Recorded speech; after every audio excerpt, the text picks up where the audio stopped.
नमो नमः।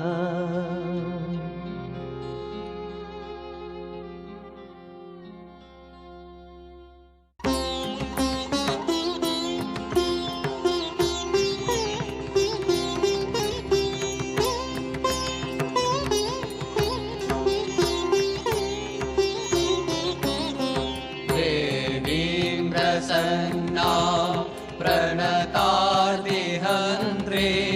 योगेन्द्रपूज्या युगधर्मपात्री। देवीं प्रसन्ना प्रणतार्तिहन्त्री योगेन्द्रपूज्या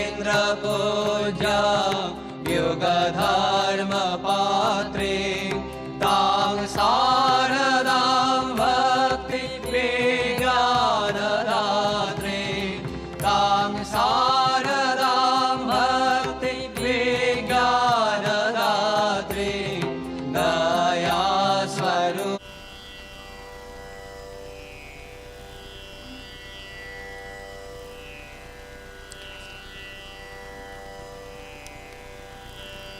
पश्यरे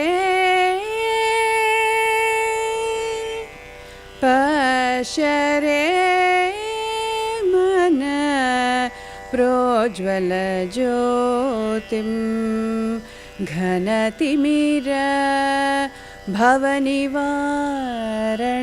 ज्योतिं घनतिमिर भवनिवारण ज्योतिं पश्यरे मन प्रोज्वल ज्योतिं घनतिमिर भवनिवारण ज्योतिं घनतिमिर भवनिवारण ज्योतिं जटिलकुटिल भव कानन मार्गे निश्चित मार्गदर्शक ज्योतिं जटिलकुटिल भव कानन मार्गे निश्चित मार्गदर्शक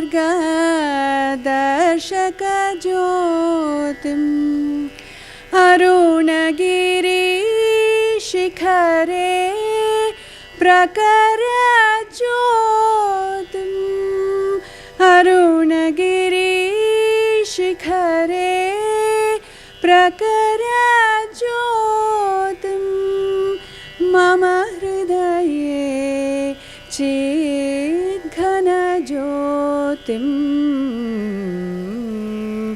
पश्यरे मन प्रोज्वल ज्योतिं घनतिमिर भवनिवारण ज्योतिं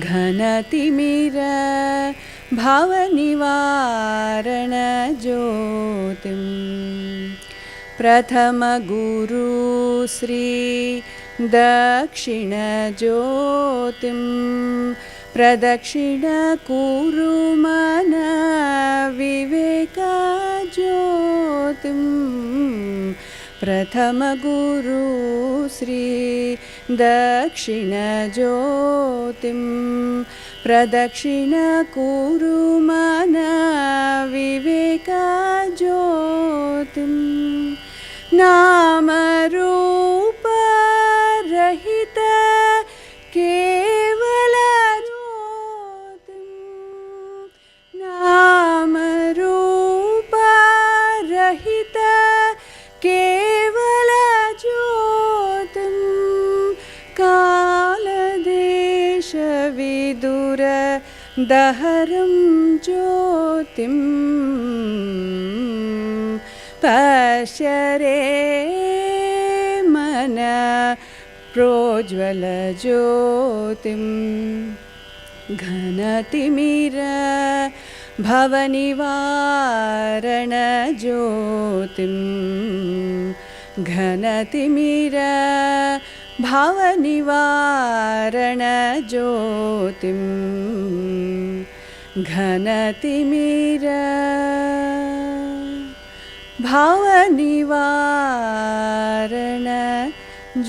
भावनिवारणज्योतिम्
अखण्डमण्डलाकारं व्याप्तं येन चराचरं तत्पदं दर्शितं येन तस्मै श्रीगुरवे नमः। अज्ञानतिमिरान्धस्य ज्ञानाञ्जनशलाकया चक्षुरुन्मीलितं येन तस्मै श्रीगुरवे नमः। सर्वश्रुतिशिरोरत्नं विराजितपदाम्बुजः वेदान्ताम्बुजसूर्याय तस्मै श्रीगुरवे नमः।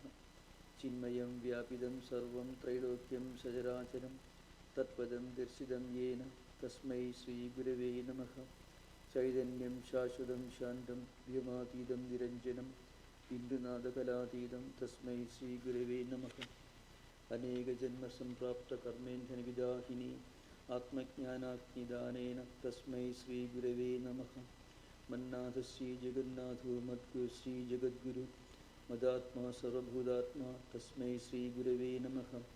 ब्रह्मानन्दं परमसुखदं केवलं ज्ञानमूर्तिं द्वन्द्वातीतं गगनसदृशं तत्त्वमस्यादिलक्ष्यम् एकं नित्यं विमलमजलं सर्वधी साक्षिभूतं भावातीतं त्रिगुणरहितं सद्गुरुं तं नमामि।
सर्वे वेदाय प्रथमामनन्ति तपांसि सर्वाणि च यद्वदन्ति यदिच्छन्तो ब्रह्मचर्यं चरन्ति तत्ते पदं सङ्ग्रहेण ब्रवीमि एतद्धेवाक्षरं ब्रह्म एतद्धेवाक्षरं वरम् एतद्धेवाक्षरं ज्ञात्वा यो यदिच्छति तस्य तद् एतदालम्बनं श्रेष्ठम् एतदालम्बनं परम् एतदालम्बनं ज्ञात्वा ब्रह्मलोके महीयते।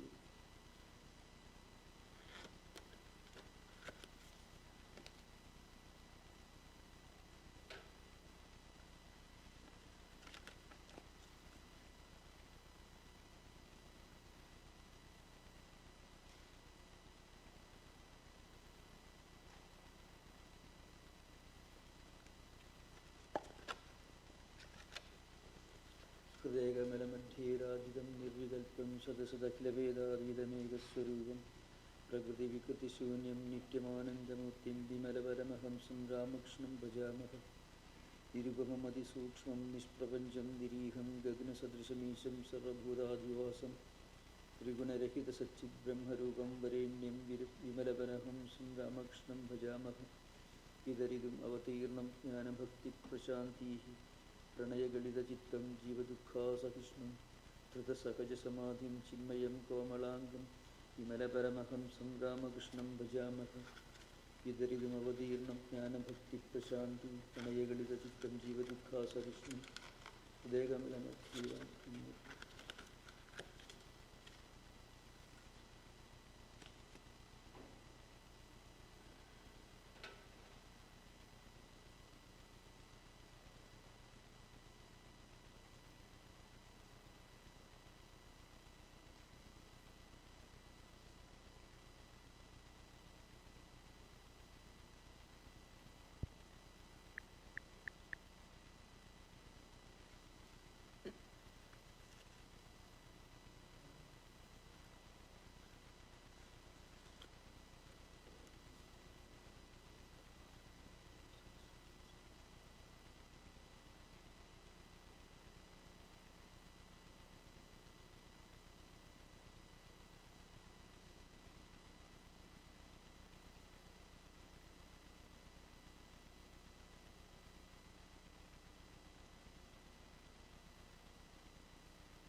निखिल भुवन जन्म स्थेमभङ्ग प्ररोहा अकलितमहिमान कल्पिता यत्र तस्मिन् सुविमलगगनाभे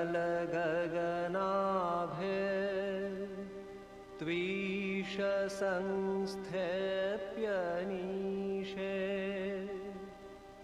मम भवतु भवेऽस्मिन् भासुरो भावबन्धः मम भवतु भवेऽस्मिन् भासुरो भावबन्धः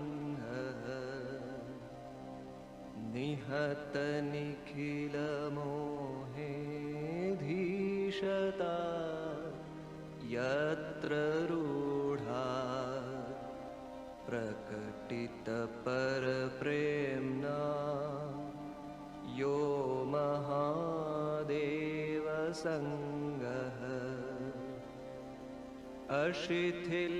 अशिथिलपरिरम्भ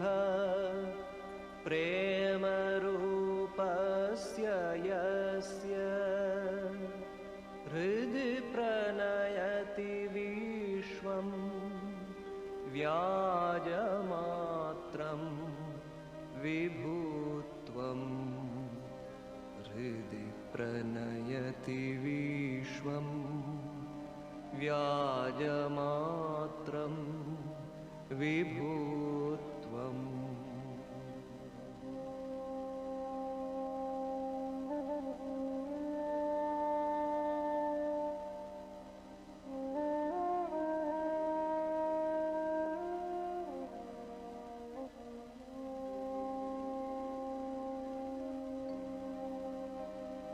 बहति विपुलवातः पूर्वसंस्काररूपः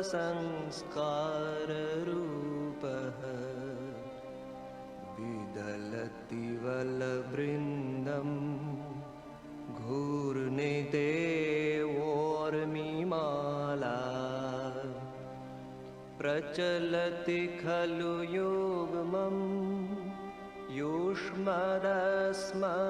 युष्मदस्मत्प्रतीतम् अतिविकलितरूपं नौमि चित्तं शिवस्थम् अतिविकलितरूपं नौमि चित्तं शिवस्थम् दुरितदलनदक्षं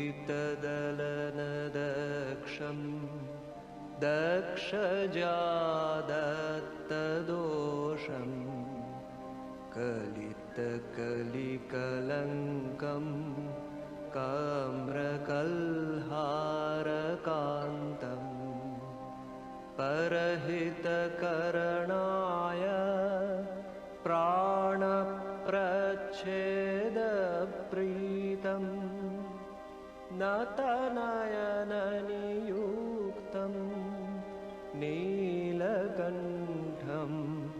नमामः नतनयननियुक्तं नीलकण्ठं नमामः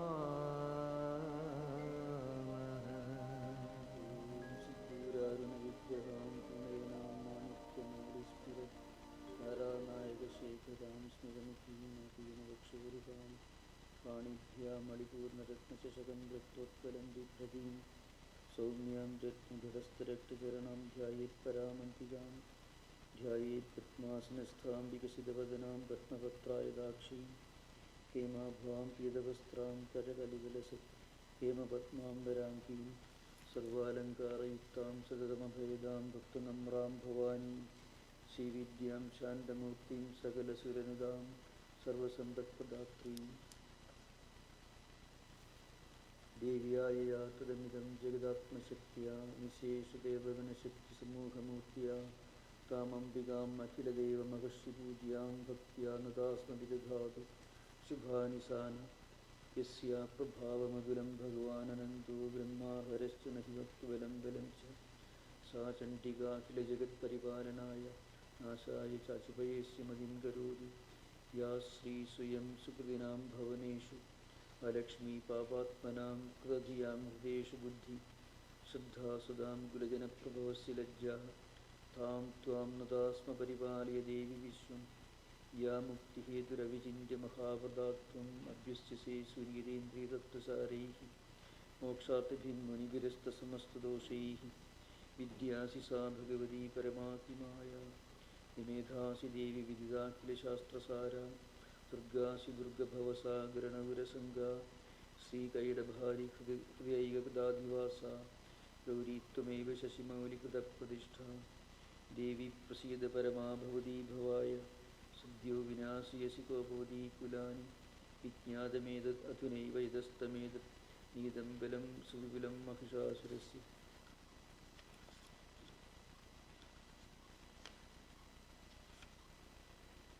दुर्गी स्मृदा हरिसि भीतिमशेषजन्तोः सुस्थैः स्मृदा मतिमतीव शुभां ददासि दारिद्र्यदुःखभयहारिणिका तुदन्या सर्वोपकारकरणाय सदाद्रचित्ता नमो देवी महादेवी शिवायै सतं नमः नमः प्रकृत्यै भद्रायै नियदा प्रणदा स्मदां रौद्रायै नमो नित्यायै गौरी धात्रे नमो नमः ज्योत्स्नायै चेन्दुरूपिण्यै सुखायै सततं नमः कल्याणी प्रणदां वृद्ध्यै सिद्ध्यै कूर्मे नमो नमः नैऋत्यै भूभुतां लक्ष्मी सर्वाणि ते नमो नमः दुर्गायै दुर्गपारायै सारायै सर्वकारिण्यै ख्यात्यै तथैव कृष्णायै धूम्रायै सततं नमः पतिसौम्यादिरौद्रायै नदास्तस्यै नमो नमः नमो जगत्प्रतिष्ठायै देवी कृत्यै नमो नमः विद्यासु शास्त्रेषु विवेकदीपेषु आद्येषु वाक्येषु च कादुदन्या ममत्तकृत्येति महान्धकारे बिभ्रामयत्येव तदेव विश्वं रक्षांसि यत्रोग्रविशाश्च नागाः यत्रार्युदस्य बलानि यत्र दावानलो यत्र तथाब्धिमध्ये तत्र स्थिता त्वं परिभासि विश्वं विश्वेश्वरि त्वं परिभासि विश्वं विश्वात्मिका धारयसीति विश्वं विशेषवन्द्या भवती भवन्ति विश्वस्य ये त्वयि भक्तिनम्राः प्रणदानां प्रसीदत्वं देवि विश्वार्तिहारिणि त्रैलोक्यवासिनाम् ईड्ये लोकानां वरदा भव प्रणदानां प्रसीदत्वं देवि विश्वार्तिहारिणि त्रैलोक्यवासिनाम् ईड्ये लोकानां वरदा भव सिन्दूरारुणविग्रहां प्रणयनां माणिक्यमौलिस्फुरत्तारानायकशेखरां स्मितमुखीम् अपीनवक्षोरुहां वाणिभ्याम् अलिपूर्णरत्नशतकं दत्तोत्पलं बिभ्रतीं सौम्यव्यत्नघटस्थरक्तचरणां ध्यायेत्परामम्बिकां ध्यायेत् पद्मासनस्थां विकसितवदनां पद्मपत्रायदाक्षीं हेमाभां पीतवस्त्रां करकलितलसहेमपद्माम्बराङ्गीं सर्वालङ्कारयुक्तां सततम् अभेदां भक्तनम्रां भवानीं श्रीविद्यां शान्तमूर्तिं सकलसुरनुदां सर्वसम्पत्प्रदात्रीम्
ध्यायेकृतं कुजे देवीं तरुणारुणविग्रहां वराभयकरां शान्तां स्मिरोत्फुल्लमुखाम्बुजां स्थलपद्मप्रदीकाशपादां भोजशोभनां शुक्लाम्बरधरां धीरां प्रज्ञापटविभूषितां प्रसन्नां धर्मकामार्थमोक्षदां विश्वमङ्गलां सुनाथवामभागस्थां भक्तानुग्रहकारिणी ॐ यथाग्नेदाहिका शक्ति रामकृष्णे स्थिता किया सर्वविद्यास्वरूपां स्तां शारदां प्रणमाम्यहम्.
ध्याये नारायणं स्वामी विवेकानन्दरूपिणं वीरेश्वरसमुत्पन्नं सप्तशिविरादागतं ध्याननिमग्नरूपं सत्पद्मांशद्गौरविग्रहं ज्योतिपुञ्जं समाश्रित्य लोककल्याणकारिणम् ॐ नमः श्रीविराजाय विवेकानन्दसूरये सच्चित्सुखस्वरूपाय स्वामिने तापहारिणे.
ॐ साम्राज्यसौख्यं जनवर्विकाय सन्धारयं चीवरचिह्नवेशम् इन्दवेदं कुशुगाचरं यो वयामयं तं प्रणतोऽस्मि बुद्धं नमो नमो बुद्धदिवाकराय नमो नमो वेदमचन्द्रिकाय नमो नमो आनन्दगुणधराय नमो नमो शाक्यनन्दनाय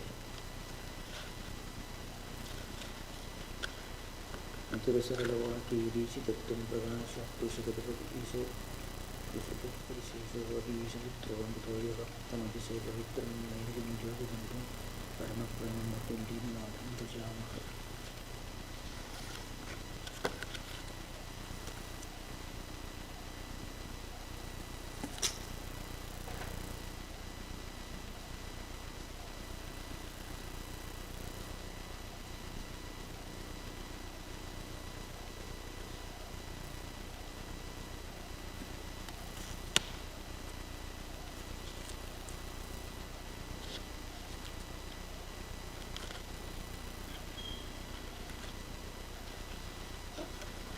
ओम ऐं जगत्पूर्वं प्राणबुद्धिकजन्माधिकारे जागृत्स्वप्नसुषुप्तिरस्तस्य मनसा वाचा कर्मणा हस्ताभ्यां पद्भ्यां यस्मदं यदुक्तं यत्कृतं तत्सर्वं ब्रह्मार्पणं भवति स्वाहा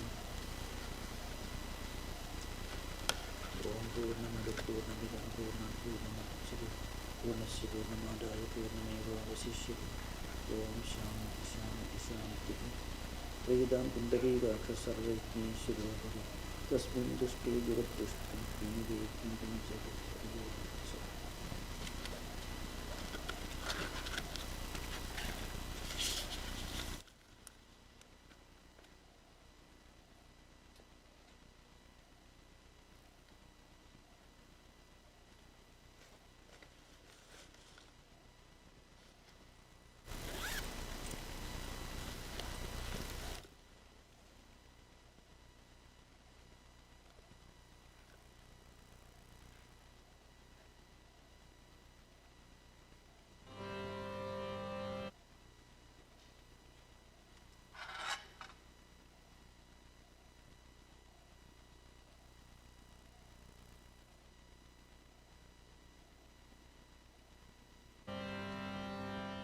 জয় বীরেশ্বর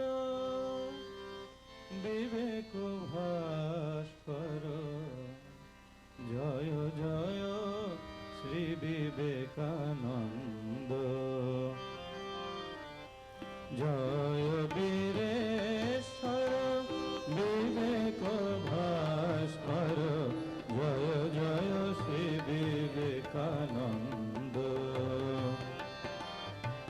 জয় বীরেশ্বর বিবেক ভাস্কর জয় জয় শ্রী বিবেকানন্দ হিন্দু নিধানন সুন্দর লোচন হিন্দু নিধানন সুন্দর লোচন বিশ্ব মানব চিরবন্দ হিন্দু নিবানন সুন্দর লোচন বিশ্ব মানব চিরবন্দ জয় বীরেশ্বর বিবেক ভাস্কর জয় জয় শ্রী বিবেকানন্দ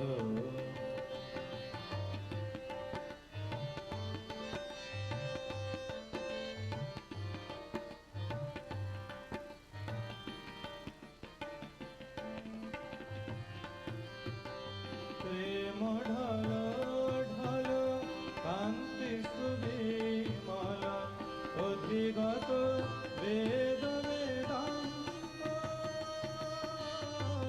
প্রেম ঢল ঢল কান্তি সুবিমল অধিগত বেদ বেদান্ত দুটি দীক্ষা তপসায়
ज्योतित मनोवचनैकाधार प्रभु मनोवचनैकाधार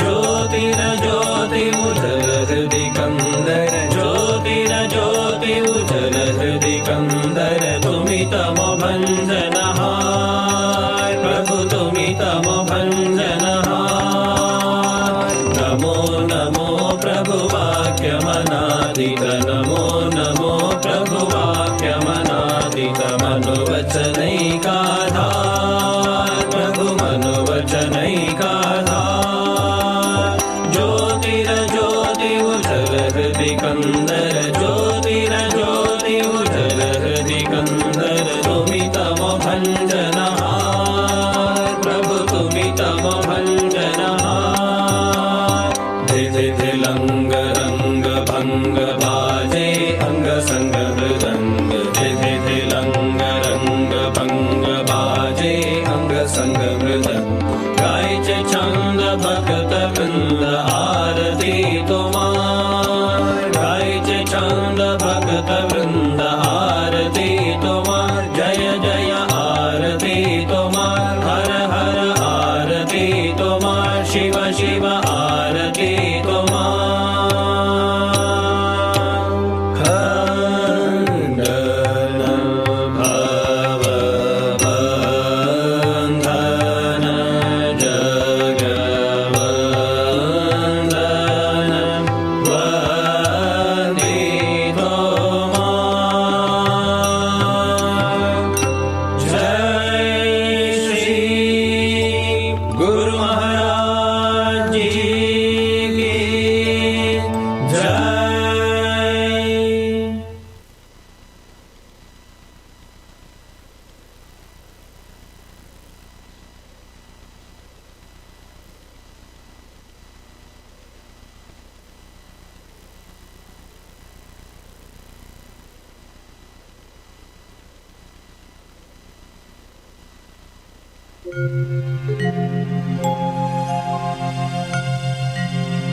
ॐ ह्रीं घृतं त्वमचलो गुणजीवुनेभ्यः नक्तं दिवं सकरुणं तव पादपद्मं मोहं कषं बहुकृतं न भजे तस्मात् त्वमेव शरणं मम दीनबन्धो भक्तिर्भगश्च भजनं भवभेदकारी गच्छन्त्यलं सुविपुलम् गमनाय तत्त्वं वक्त्रोद्धृतोऽपि हृदये न मे भाति किञ्चित् तस्मात् त्वमेव शरणं मम दीनबन्धो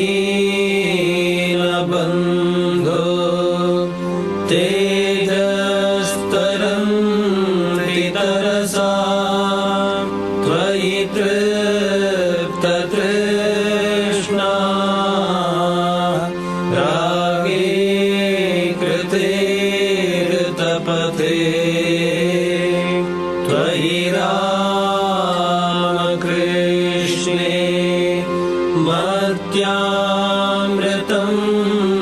तव पदं मरणोर्विनाशं तस्मात् त्वमेव शरणं मम दीनबन्धो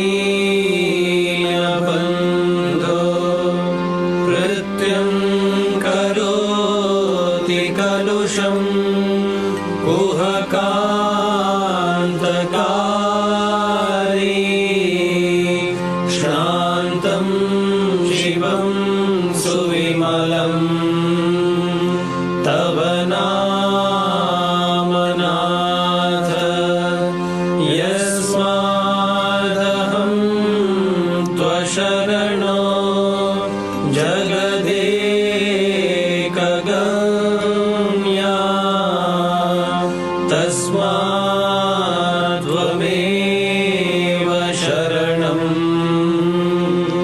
मम दीनबन्धो ॐ स्थापकाय च धर्मस्य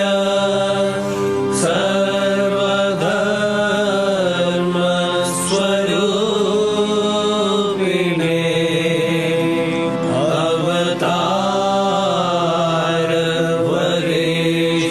अवतारवरिष्ठाय रामकृष्णाय ते नमः ॐ नमः श्री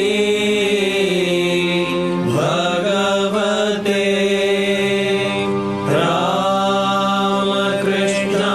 रामकृष्णाय नमो नमः ॐ नमः श्री भगवते रामकृष्णाय नमो नमः ॐ नमः श्री भगवते रामकृष्णाय नमो नमः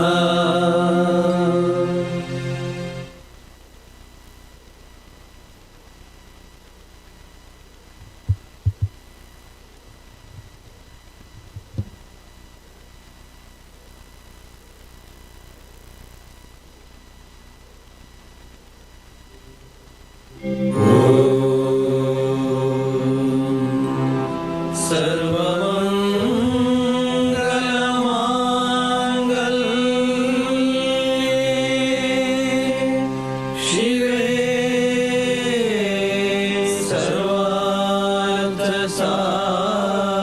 सर्वार्थसाधिके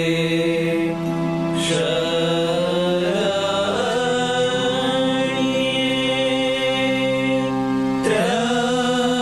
त्र्यम्बके गौरी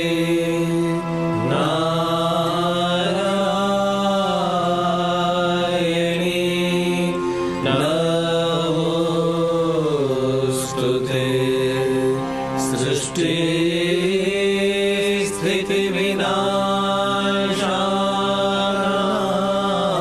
स्थितिविनाशानां शक्ते भूते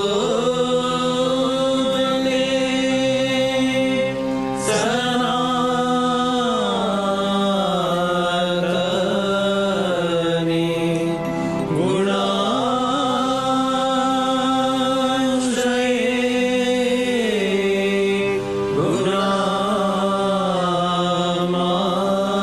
गुणामाये नारायणी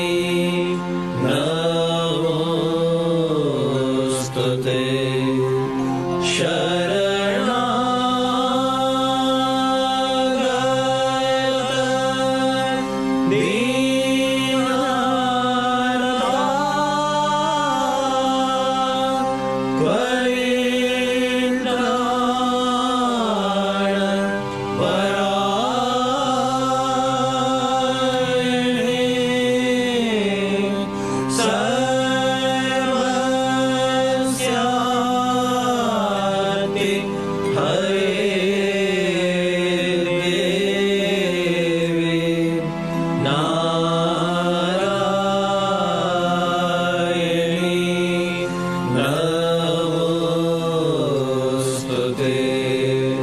जय नारायणि नमोऽस्तु ते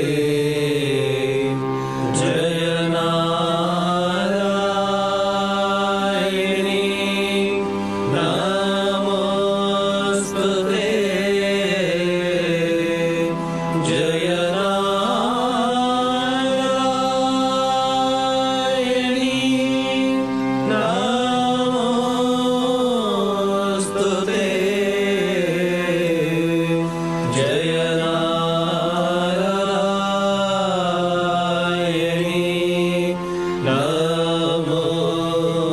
नमोस्तुते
নিজ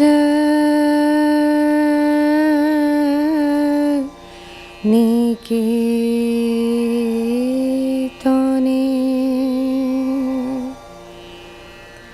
মন চলো নিজ নিকেতনে মন চলো নিজ নিকেতনে মন চলো নিজ নিকেতনে মন চলো নিজ নিকেতনে সংসার বিদেশে বিদেশি ভেসে সংসার বিদেশে বিদেশি ভেসে ব্রহ্ম কেন কারণে মন চলো নিজ নিকেতনে মন চলো নিজ নিকেতনে বিষয় পঞ্চক আর ভূতগণ সপ্তর পর কেহ নয় আপন বিষয় পঞ্চক আর ভূতগণ সপ্তর পর কেহ নয় আপন পর প্রেমে কেন হয়ে আছে তার পর প্রেমে কেন হয়ে আছে তার ভুলিছ আপন জনে মন চলো নিজ নিকেতনে মন চলো নিজ নিকেতনে মন চলো নিজ নিকেতনে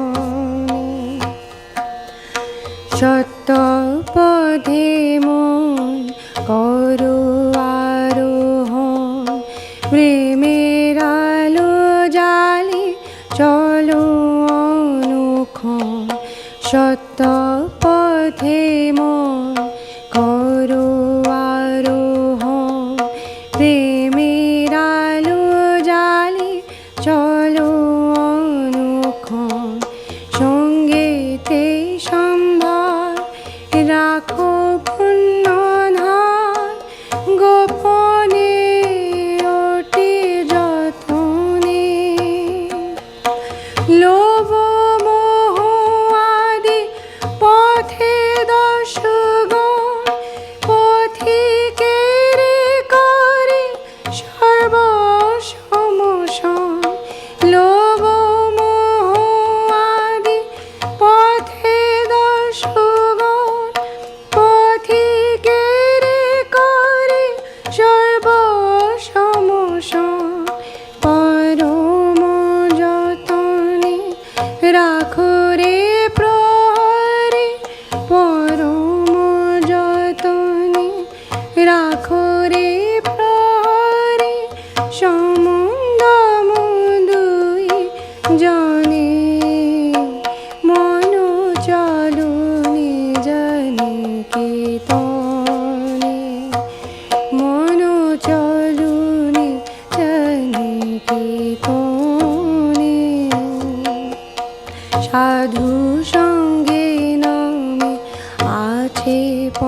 সংসার বিদেশে বিদেশি ভেসে সংসার বিদেশে বিদেশি ভেসে ব্রহ্ম কেন কারণে মন চলনে জানি কীর্তনে মন চলনে জানি কীর্তনে মন চলনে জানি কীর্তনে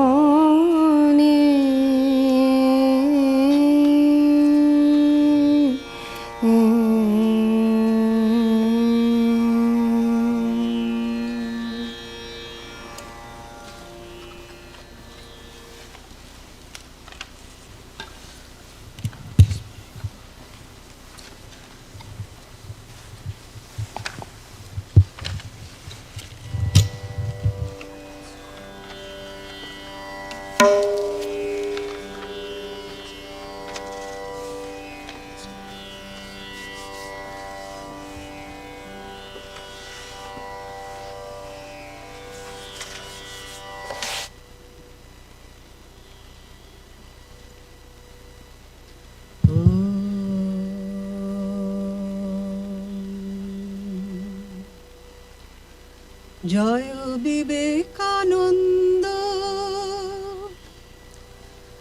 জয় বিবেকানন্দ, সন্ন্যাসীবীর চিরগৈরিক ধারী।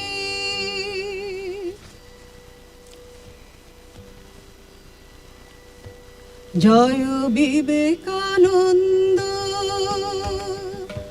জয় বিবেকানন্দ, সন্ন্যাসীবীর চিরগৈরিক ধারী। জয় বিবেকানন্দ, জয় তরুণ যোগী শ্রীরাম কৃষ্ণ, তরুণ যোগী শ্রীরাম কৃষ্ণ, ব্রত সহায়কারী। জয় বিবেকানন্দ, জয় বিবেকানন্দ, সন্ন্যাসীবীর চিরগৈরিক ধারী। জয় বিবেকানন্দ, যজ্ঞাহুতির হোম শিখা সম, তুমি তেজস্বী তাপস পরম। যজ্ঞাহুতির হোম শিখা সম, তুমি তেজস্বী তাপস পরম। ভারতরিন্দম নম নম, ভারতরিন্দম নম নম, বিশ্বমঠ বিহারী। জয় বিবেকানন্দ, জয় বিবেকানন্দ, সন্ন্যাসীবীর চিরগৈরিক ধারী। জয় বিবেকানন্দ,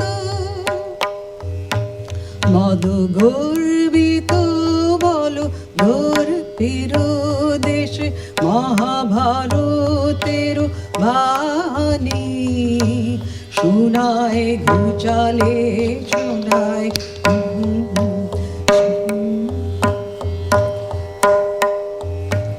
মদ গর্বিত বল দোর পীর দেশে, মহাভারতের বাণী শোনায় বিজয়ী ঘুচালে স্বদেশের অপযশ গ্লানি। নবভারতে আনিল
ಭವದ ಭ್ರಾಂತಿ ಭವನಿಗೆ ಹರನೆ ನರನ ವೇಷತಾಳೆ ಭವದ ಭ್ರಾಂತಿ ಭವನಿಗೆ ಹರನೆ ನರನ ವೇಷತಾಳೆ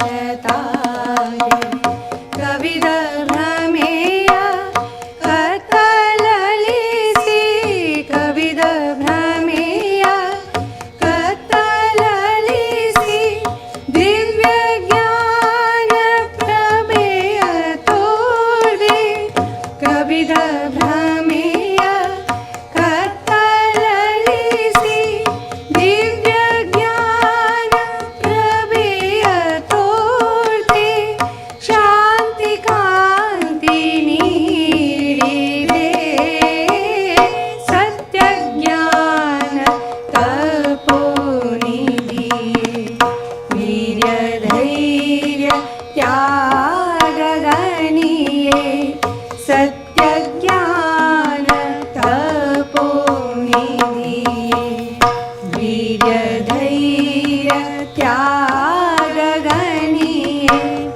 ನಿತ್ಯ ಜನರ ನಮನವಿದನು ನೃತ್ಯ ಜನರ ನಮನವಿದನು ಸ್ವೀಕರಿಸು ನರೇಂದ್ರ ಮುನಿಯೇ ಸತ್ಯ ಜ್ಞಾನ ತಪೋನಿಧಿಯೇ ವೀರ್ಯ ಧೈರ್ಯ ತ್ಯಾಗಗನಿಯೇ ಸತ್ಯ ಜ್ಞಾನ ತಪೋನಿಧಿಯೇ ಜನರ ಹೃದಯದಲ್ಲಿ ಹೇಳಿ ಜನರ ಹೃದಯದಲ್ಲಿ ಆತ್ಮಶ್ರದ್ಧೆ ಶೂನ್ಯರಲ್ಲಿ ಹೇಳಿ ಜನರ ಹೃದಯದಲ್ಲಿ ಆತ್ಮಶ್ರದ್ಧೆ ಶೂನ್ಯರಲ್ಲಿ ಸಿರಿಲ ಸ್ನಿಗ್ಧ ಮೊಳಗಿನಿಂದ ಸಿರಿಲ ಸ್ನಿಗ್ಧ ಮೊಳಗಿನಿಂದ ಶಕ್ತಿ ಶ್ರದ್ಧೆ ಹೋಲೆ ಹರಿಸಿದೆ ಸಿಡಿಲ ಸ್ನಿಗ್ಧ ಮೊಳಗಿನಿಂದ ಶಕ್ತಿ ಶ್ರದ್ಧೆ ಹೋಲೆ ಹರಿಸಿದೆ ಧೈರ್ಯ ಸ್ಥೈರ್ಯ ಭೀತಿದೆ ಸತ್ಯ ಜ್ಞಾನ ತಪೋನಿಧಿಯೇ ವೀರ್ಯ ಧೈರ್ಯ ತ್ಯಾಗಗನಿಯೇ ಸತ್ಯ ಜ್ಞಾನ ತಪೋನಿಧಿಯೇ ಕ್ಲೇಶ ಕಷ್ಟಗ್ರಸ್ತ ಜನಕ್ಕೆ ಅಮೃತ ಸುಖದ ಧಾಮವಾದೆ ಕ್ಲೇಶ ಕಷ್ಟಗ್ರಸ್ತ ಜನಕ್ಕೆ ಅಮೃತ ಸುಖದ ಧಾಮವಾದೆ ಈಶರೂಪಿ ರಾಮ ಕೃಷ್ಣ ಈಶರೂಪಿ ರಾಮ ಕೃಷ್ಣ ಶಿಷ್ಯರತ್ನ ಶಿಖಾಮಣಿಯೇ ಈಶರೂಪಿ ರಾಮ ಕೃಷ್ಣ ಶಿಷ್ಯರತ್ನ ಶಿಖಾಮಣಿಯೇ ಜ್ಞಾನ ಸೌಖ್ಯದಾತನೇ ಸತ್ಯ ಜ್ಞಾನ ತಪೋನಿಧಿಯೇ ವೀರ್ಯ ಧೈರ್ಯ ತ್ಯಾಗ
Ashariram sharireshvanavasteshvavasthitam Mahantam vibhumatmanam matva dhiro nashochati Nayamatma pravachanena labhyo na medhaya na bahuna shrutena yamevaisha pranute tena labhyastasyaisha atma vipranute tanugum swam Nagirato dushcharita na shanto na samahitaha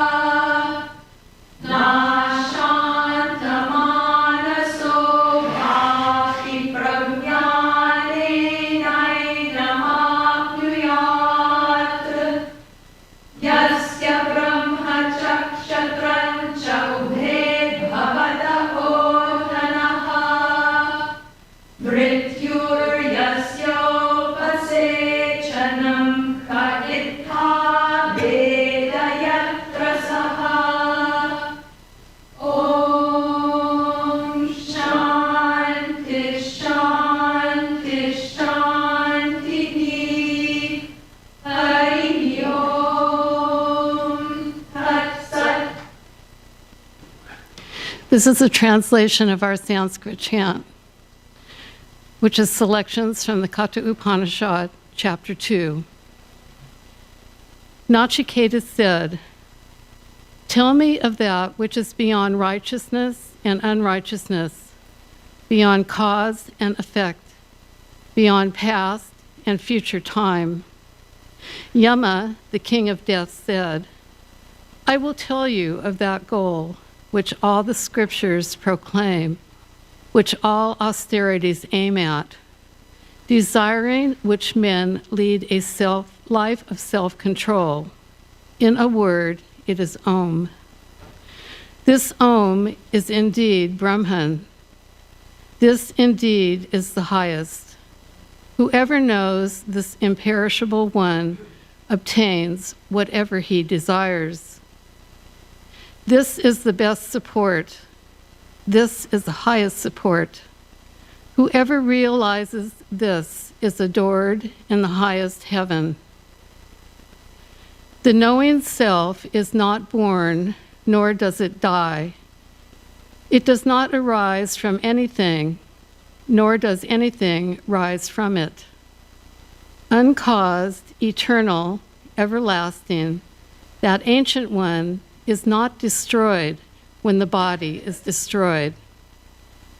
Subtler than the subtle, vaster than the vast, the Atman is hidden in the hearts of all living beings. The desireless person, free from grief, with senses tranquil, sees that glorious Atman. On realizing that supreme, all-pervading self, who is bodiless, yet dwells in all embodied beings, the realized soul grieves no more.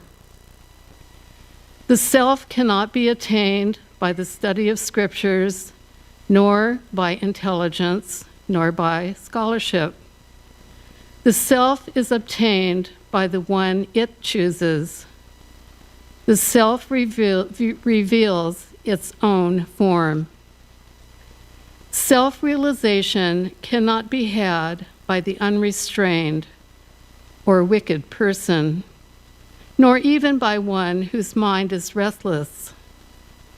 Who knows where it is, that self which has priests and warriors for food and death itself as a condiment? Peace chant. May we both, the teacher and the students, be protected and nourished. May we work together with great vigor. May our study be intense and fruitful. May we cherish no ill feeling towards each other. Om Peace, peace, peace be unto us all.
This is a reading from Volume 6 of the biography of Swami Vivekananda in the West, New Discoveries by Marie-Louise Burke, which deals with the Swami Vivekananda's stay at Camp Taylor, which is part of Samuel P. Taylor State Park. If there's one bridge across the creek that flows in that valley, it's actually the second bridge when you come from San Francisco. And just to the right of that, there is a campground, it's all a state park now. And in that campground, Swami Vivekananda camped for, we don't know exactly how many days, but probably for about 2 weeks, from about May 2nd, 1900.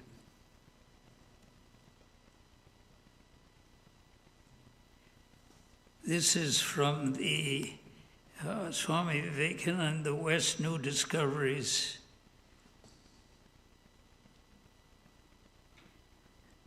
Through Mrs. Hansborough's memory, as well as Miss Hansel's, we see Swami Vivekananda on his first night under the redwoods. Swamiji had built a fire on a spit of sand that ran out into the stream, the former lady recalled. And we all sat around it in the quiet night. And the Swami Vivekananda sang for us and told stories, such as those about Shukadeva and Vyasa.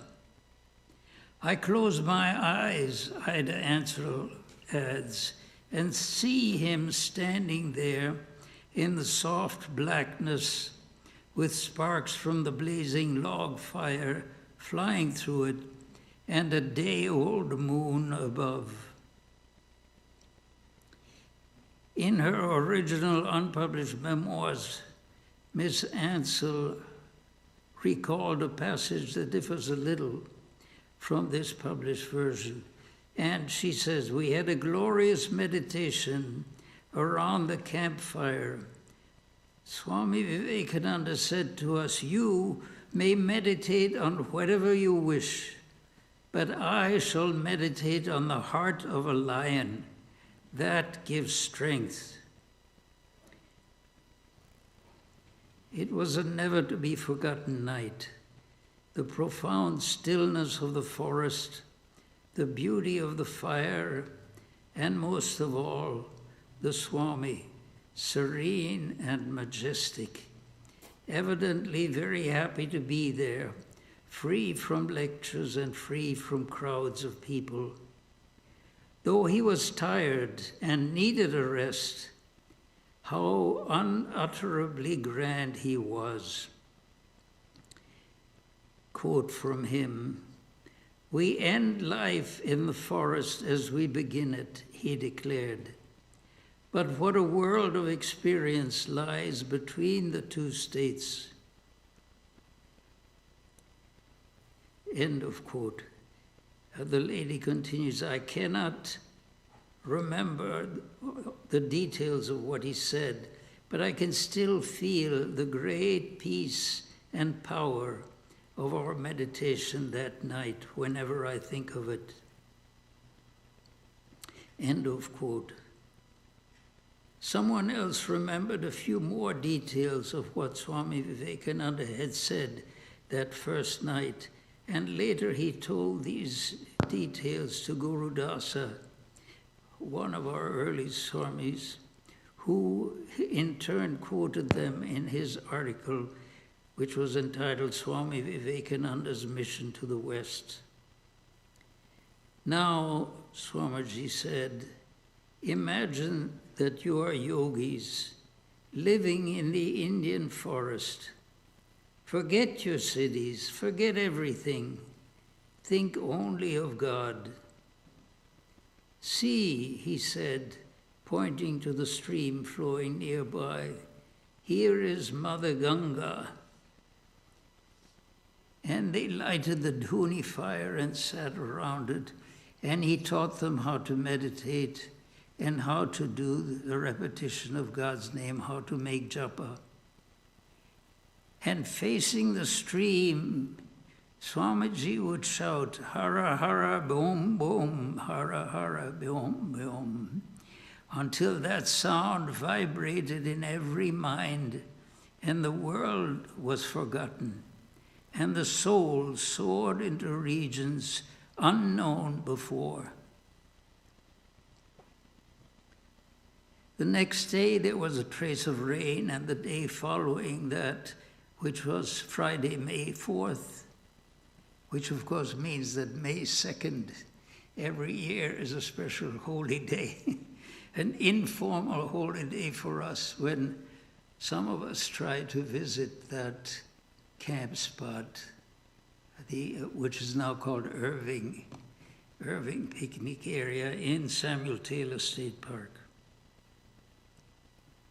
Though Swami Vivekananda fell ill and had a fever that morning, he talked to the 5 women for hours, sitting on a cot in Miss Bell's tent, the tent that she shared with Miss Hansel.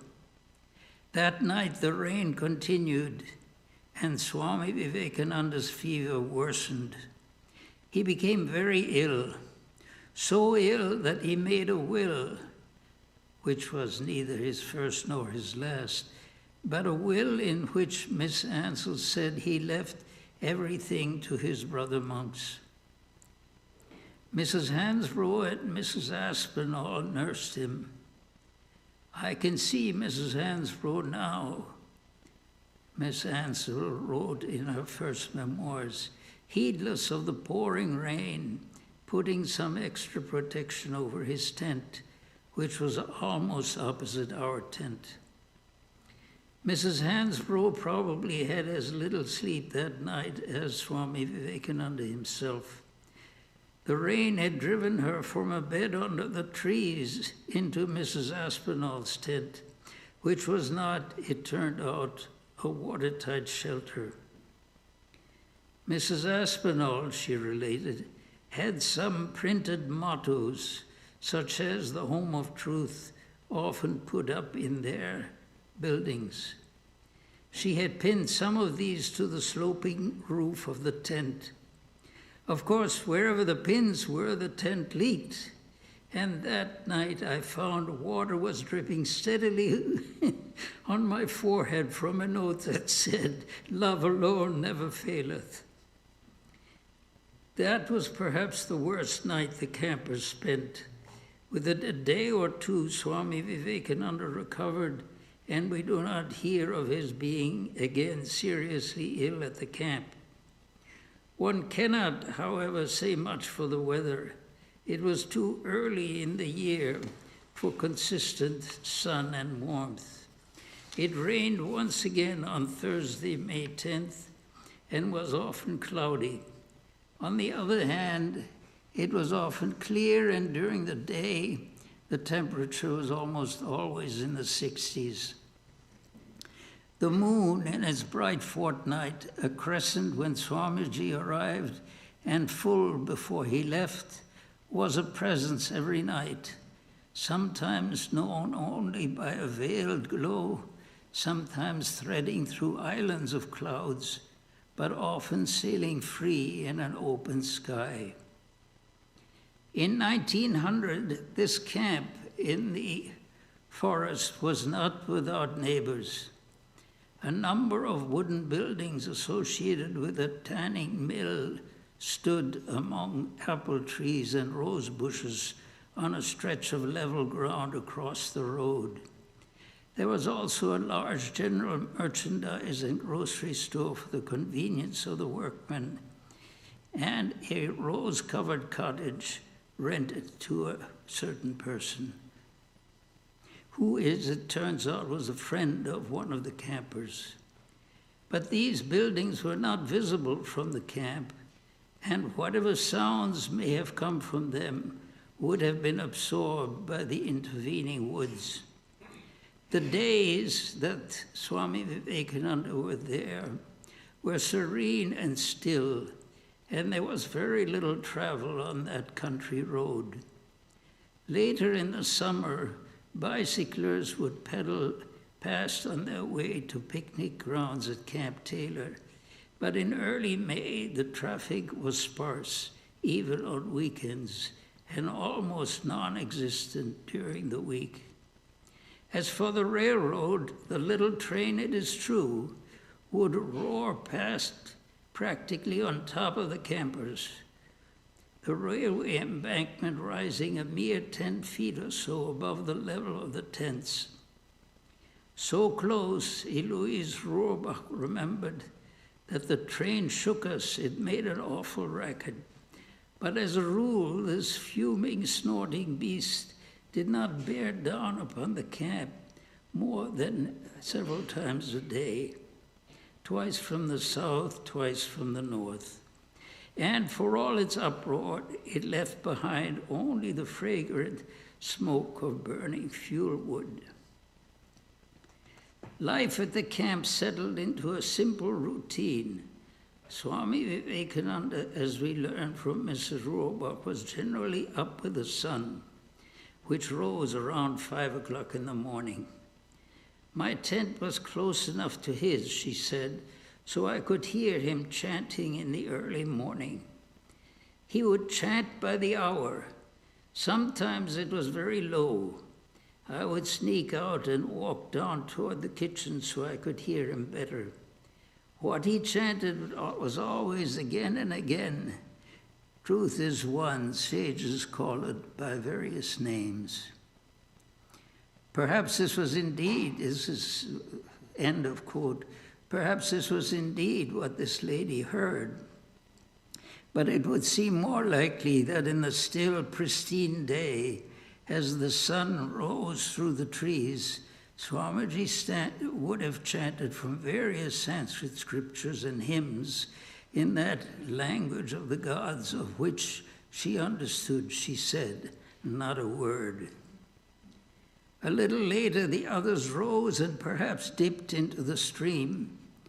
For the most part, the stream, Paper Mill Creek, was shallow, so gently flowing and clear that it is that in a contemporary photograph, every pebble on its bed is as sharply visible as though seen through air alone.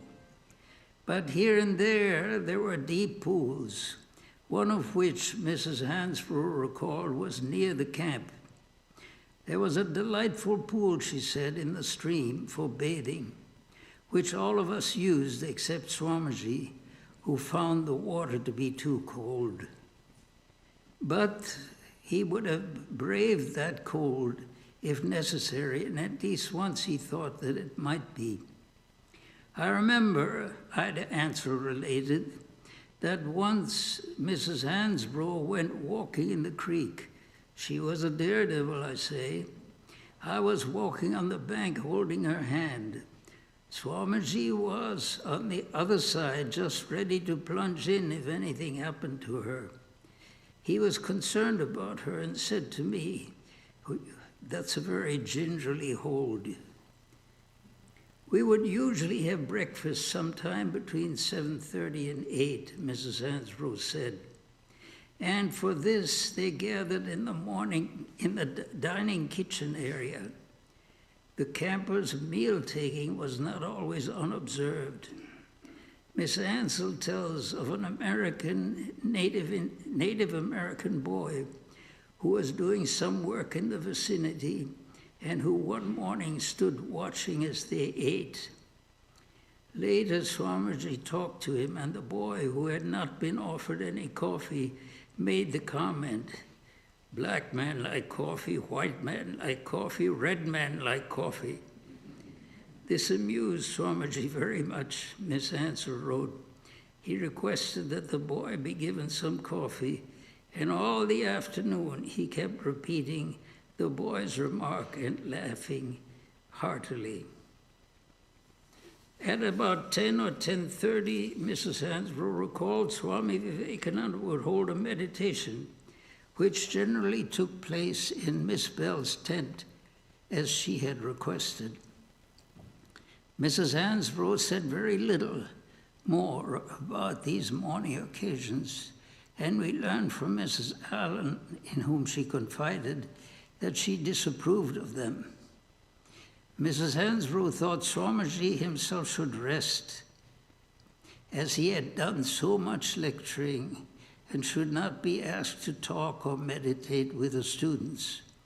But Miss Bell wanted him to do so, and so he acquiesced. Mrs. Hansbrough did not attend these meetings, probably out of protest. One morning, when the other students had gathered in the tent, Swamiji went into the open-air kitchen and asked if she was not coming to meditation. She then replied, "I can't come just yet. I'm busy cooking. I'll come later." Swamiji then said, "That's all right. You do not need to meditate. I'll meditate for you." The morning meditation was not always held in Miss Bell's tent, but sometimes in the Redwood Grove Chapel at the far end of the camp. I remember Mrs. Rohrbach later said that we each chose a different little spot within the grove to meditate in. Two other photographs that were taken at the camp after Swami Vivekananda had left were presumably, though not certainly, taken in this meditation grove. In both of them, Miss Lydia Bell is the central figure. Surrounding her in the first picture are a number of these devotees. The second photograph does more justice to Miss Bell, who does not seem to have come out too well in the first photograph.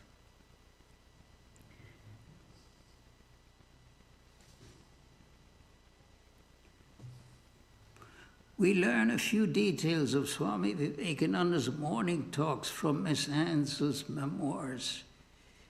He had been invited to the camp to rest, she said, but all morning he would sit on a cot in Miss Bell's tent, and we sat on the floor around him, and he talked all the morning. He would talk of philosophy and religion, telling many stories, comparing Indian and American customs and answering questions.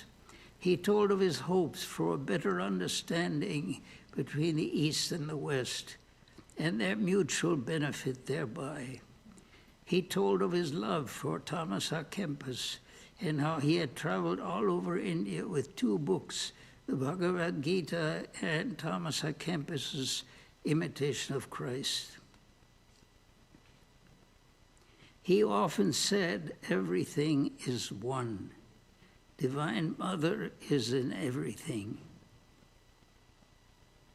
And he insisted that one of his teachings, insisted for one of his teachings, that we look upon every relation, whether of brother or husband or father or mother or sister, as mother, regardless of the sex of the person.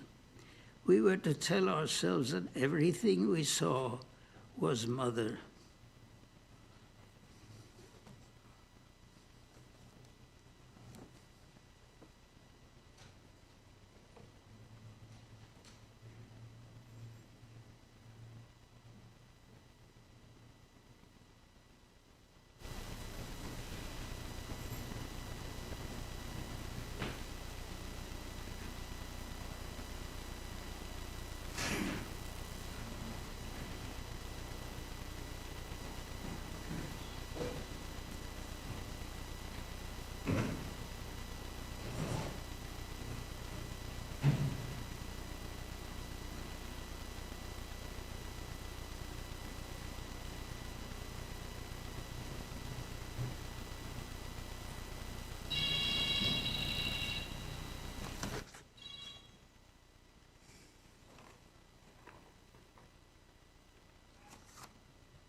Om Namah Sri Yatirajaya Vivekananda Suryaye Satchit Sukhaswarupaya Swamine Tapaharini.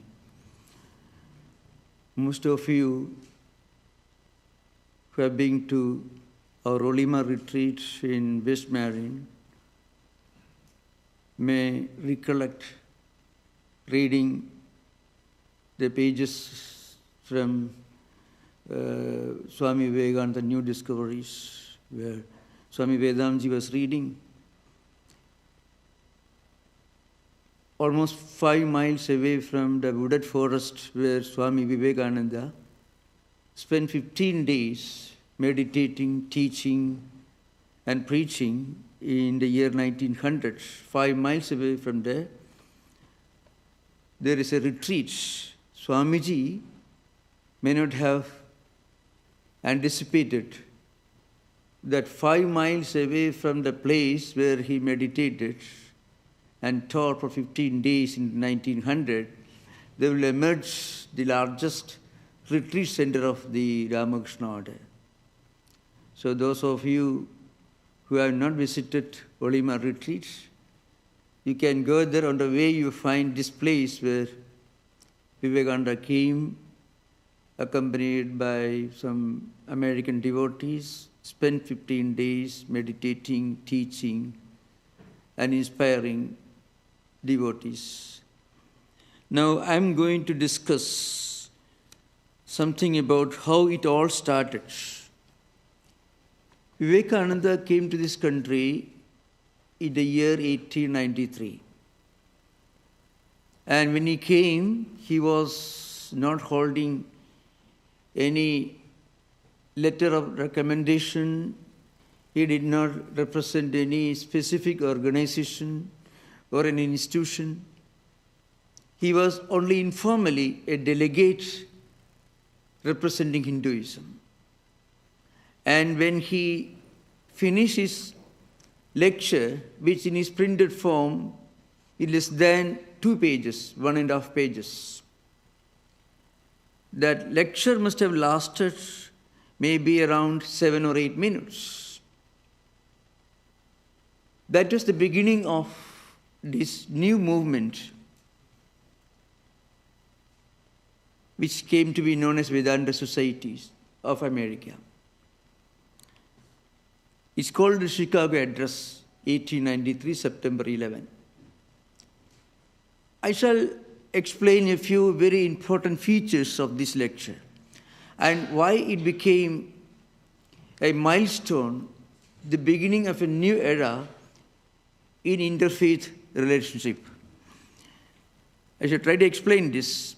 Today, if you visit any major cities of Europe or America, at least when you address educated adult audiences, and if you tell them that my religion is only true religion, all other religions are wrong, my God is only God, all other gods are devils, no civilized audience will applaud you, will appreciate you. You won't dare to talk to an educated, cultured audience in Europe or America today and tell them, my religion is only religion, my God is only God, all other gods and goddesses are devils. You can't talk like that. You'll be laughed at. Not everywhere, but hopefully I'm talking about people who are educated, refined, and cultured. Now, this is a new transition. This did not happen before Vivekananda came to this country in 1893. That was a very wonderful program, the 400th anniversary celebration of Columbus' discovery of the new continent, and there was a parliament of religion held, and Vivekananda addressed that audience, and he said, I'm quoting from his lecture, as the different streams having their sources in different places all mingle their water in the sea, so, O Lord, the different paths which men take through different tendencies, various though they may appear, crooked or straight, all lead to thee. What it means is, all religions, all traditions, wherever somebody opens his heart to God, if he's pure, if he's unselfish, if he's living a pure life, his prayers will be answered and God will accept him. Now, this idea was something totally revolutionary when it came from Vivekananda. This is a very important landmark, a transition in the history of interfaith relationship. The actual verse, the Sanskrit verse is this. Actually, Swami Vivekananda was only giving a very approximate translation of a well-known Sanskrit verse, which goes back to 300 BC.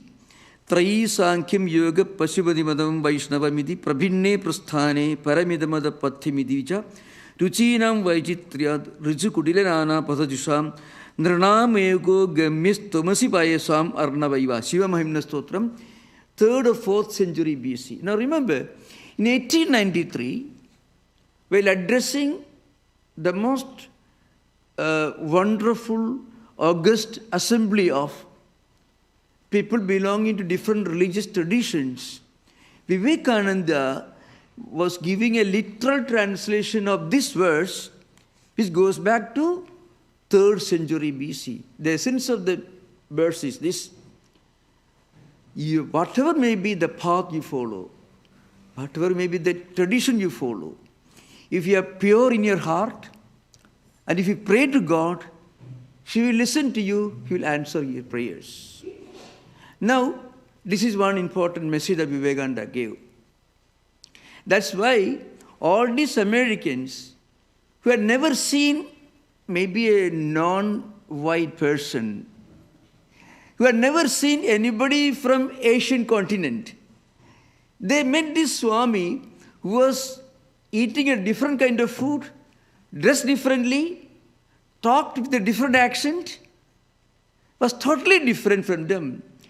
They felt this inspiration to follow him all the way to Samuel Taylor Park, almost 30 miles away from here, and sat with him, learned from him, and was taught how to meditate, because they felt when Vivekananda spoke these words, they did not feel he was speaking a different language. they felt that he was speaking about their own spiritual tradition. So the highest idea of God is one supreme reality, the divine spark that is present everywhere in everyone.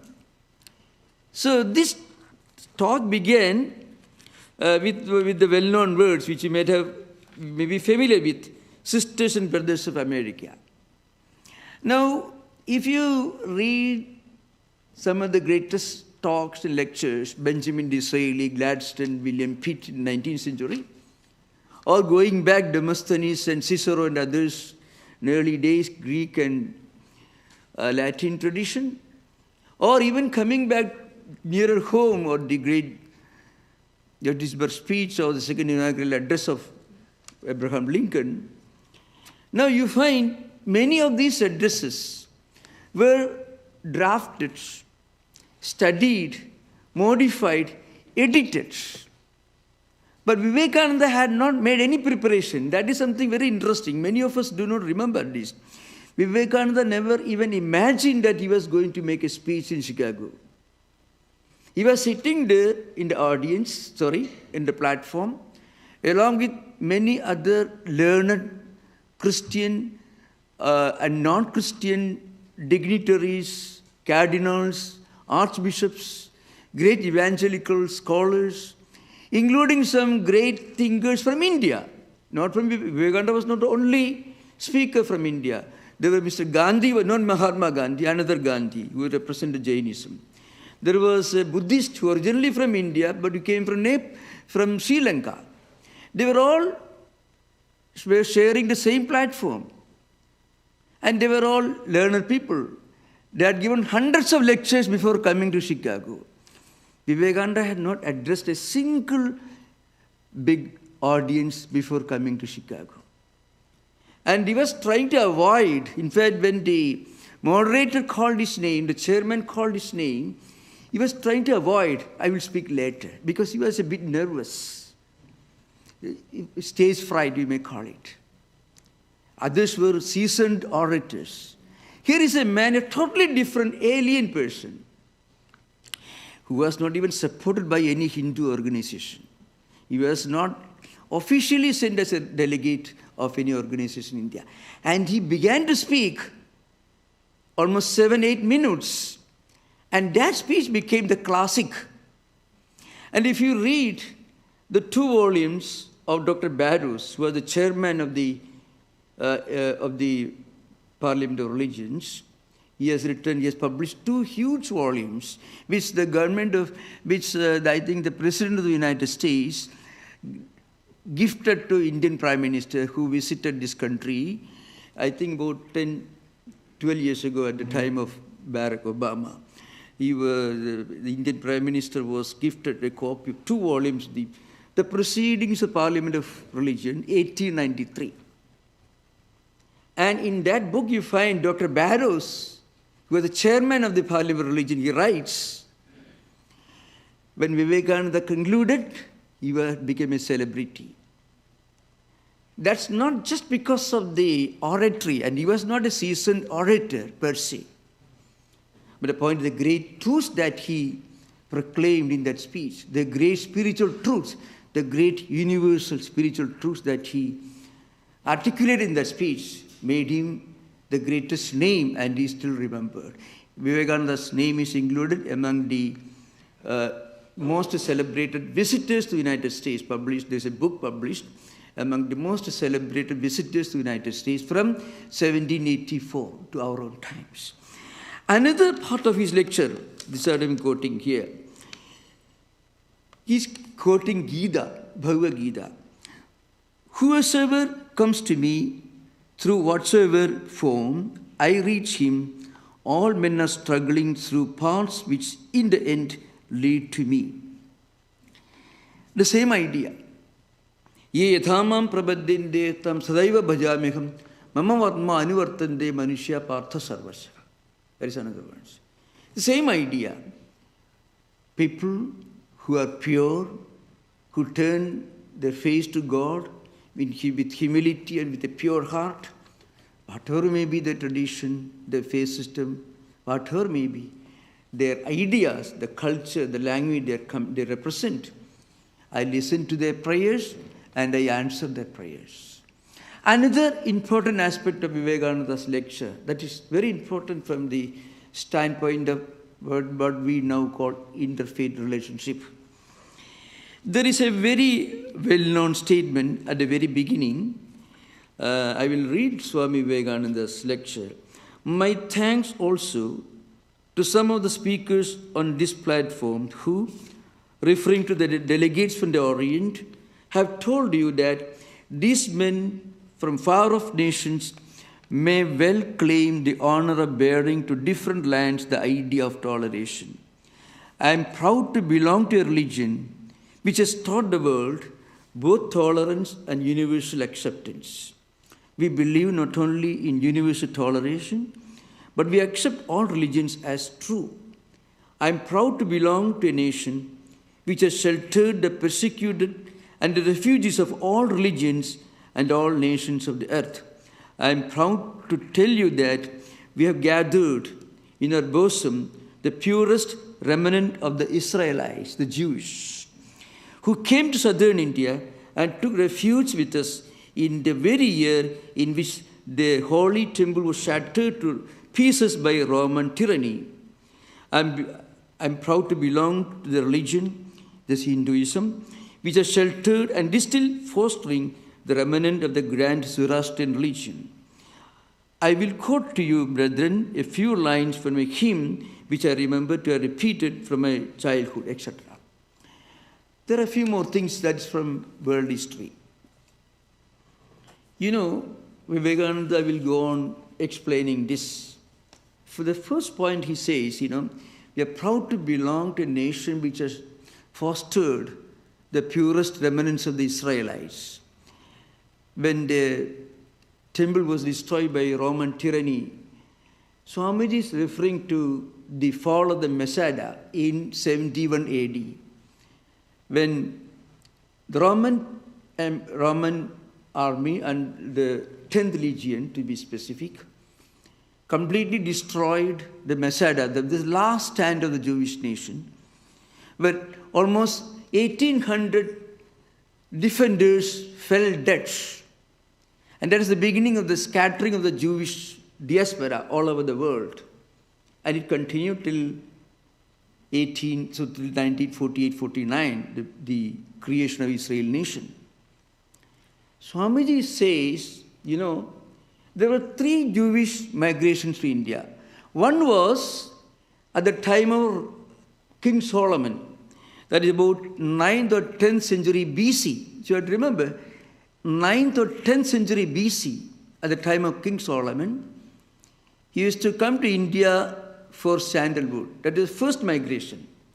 Swamiji is referring. Swami Vivekananda is not referring to that migration. The second was 4th century BC.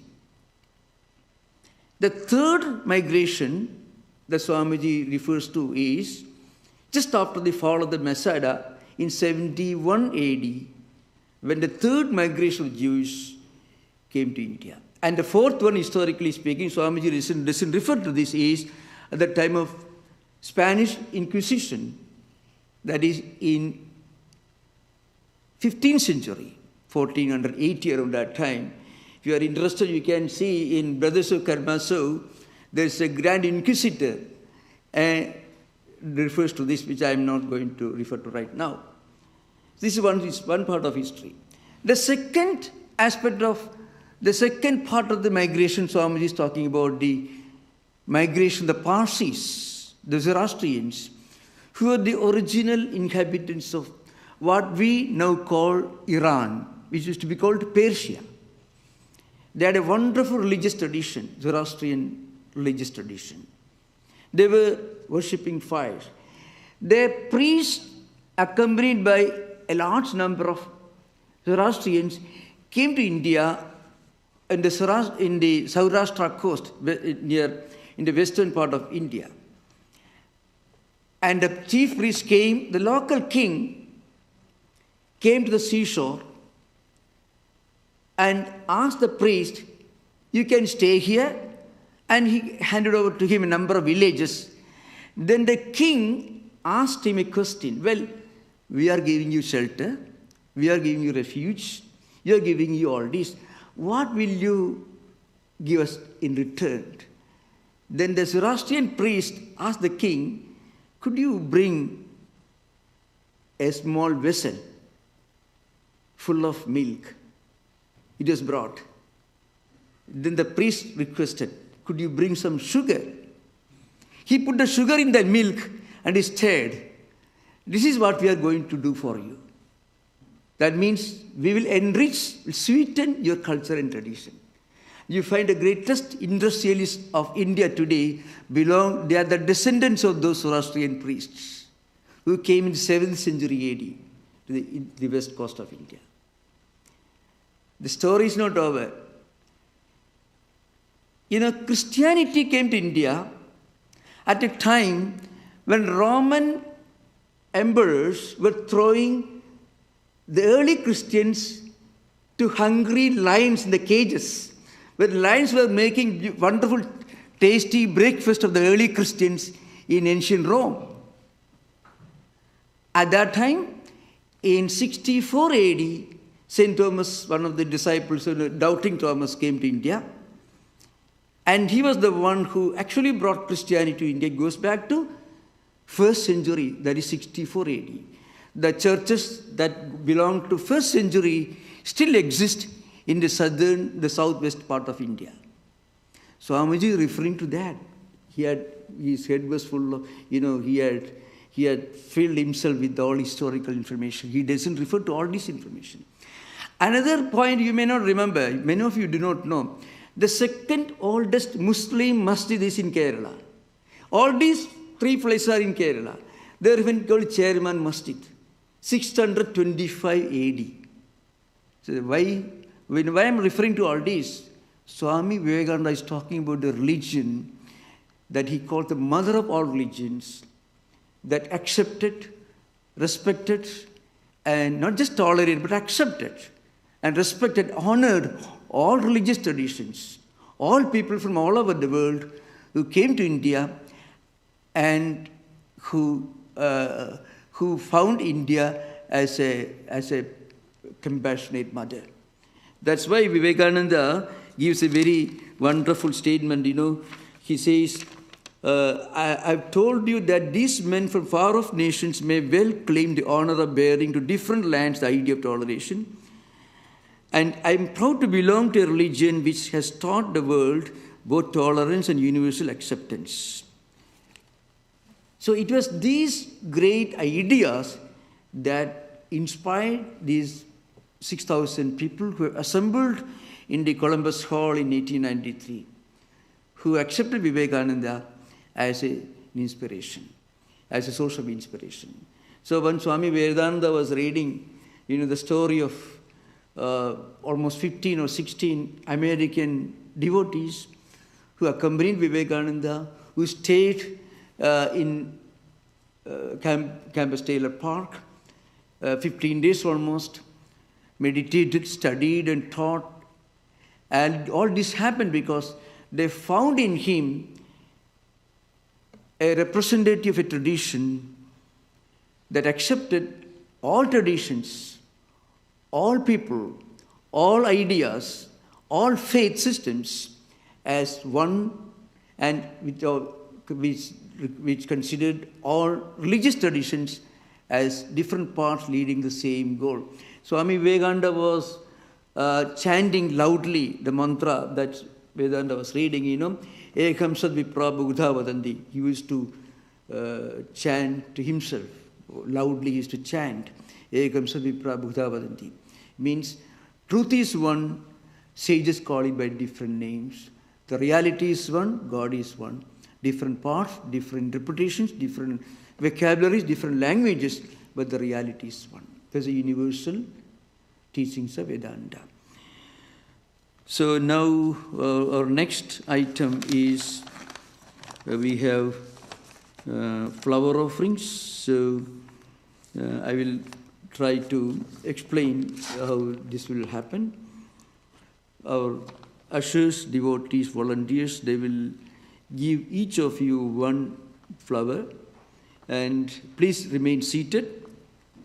And after you receive one flower each, I will chant mantras and you will repeat after me. After that, the volunteers will take back these flowers and on your behalf will offer on this plate at the altar. Now we can continue.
I will chant a mantra, 3 mantras actually, and you please repeat after me. And after repeating those mantras, please remain seated. Ushers will collect flowers and offer on this plate on your behalf. And after that, they will guide you to Vivekananda Hall for lunch. At the end, please wait for the ushers to come and guide each row to Vivekananda Hall for Prasad Luncheon. Mantra. Om Aim Esha Pushpanjalihi Sangaya Saveranaya Sashaktikaya Sapashadaya Sabhaktaya Sasangopangaya Sarvadeva Devi Surupaya Sri Ramakrishnaaya Namaha. Om Aim Esha Pushpanjalihi Sangaye Savaranaye Sashaktikaye Sabhaktaye Sapashadaye Sasangopangaye Sarvadeva Devi Surupinni Sri Sharada Devi Namaha. Om Aim Esha Pushpanjalihi Swami Vivekanandaya Namaha. Please remain seated. Ushers will collect flowers. And then They will direct you row after row to Vivekananda Hall for Prasad lunch.